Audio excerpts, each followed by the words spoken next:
నమస్తే, welcome to AP23 news. ఇక details చూస్తే 11వ యోగా ఇంటర్నేషనల్ డేను ఆంధ్రప్రదేశ్లో ఘనంగా నిర్వహిస్తామని ముఖ్యమంత్రి చంద్రబాబు నాయుడు అన్నారు. మీడియాతో మాట్లాడుతూ నాగరికతకు భారతదేశం పెట్టింది పేరన్నారు. యోగా మన వారసత్వమని, యోగా ఇంటర్నేషనల్ డేగా గుర్తింపు రావడానికి ప్రధానమంత్రి నరేంద్ర మోదీ కారణమన్నారు. యోగా మెరుగైన జీవనానికి దోహదపడుతుందని తెలిపారు. నేడు ప్రపంచంలో అన్ని దేశాల్లో జరుపుకునే కార్యక్రమం యోగా అని చెప్పుకొచ్చారు. యోగా అనేది కొద్ది మందికో లేక కొన్ని ప్రాంతాలకు సంబంధించింది కాదన్నారు. రాష్ట్ర వ్యాప్తంగా 2 కోట్ల మంది పాల్గొనేలా కార్యాచరణ రూపొందించినట్లు చెప్పారు. 5 లక్షల మందితో వచ్చే నెల 21వ తేదీన యోగా డే నిర్వహిస్తామని, ఉదయం 7 నుంచి 8 గంటల వరకు విశాఖపట్నం రామకృష్ణ బీచ్లో యోగా డే నిర్వహించనున్నట్లు వెల్లడించారు. 10 లక్షల మందికి యోగా సర్టిఫికేట్ ఇస్తామన్నారు.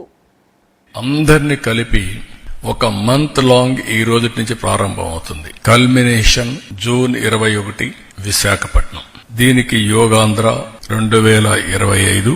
అదే సమయంలో ఈ మంత్ లాంగ్ మనం చేసే కార్యక్రమాల ద్వారా ప్రతి ఒక్కరిలో చైతన్యం తీసుకురావడం, ప్రపంచానికి ఒక గుర్తింపు తెచ్చే విధంగా ఈవెంట్ జరపాలనుకుంటున్నాం. అనేక దేశాల్లో జరుగుతుంది, దేశంలో అనేక ప్రాంతాల్లో జరుగుతుంది.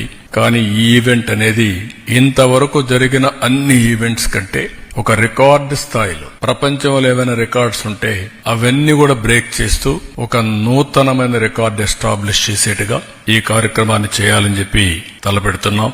రాష్ట్రం మొత్తం ఈ నెల రోజుల్లో ప్రిపేర్ చేసి కనీసం 2 కోట్ల మంది తక్కువ కాకుండా ఆ రోజు యోగాలో 7 నుంచి 8 గంటలకు పార్టిసిపేట్ చేయాలనేది మా సంకల్పం.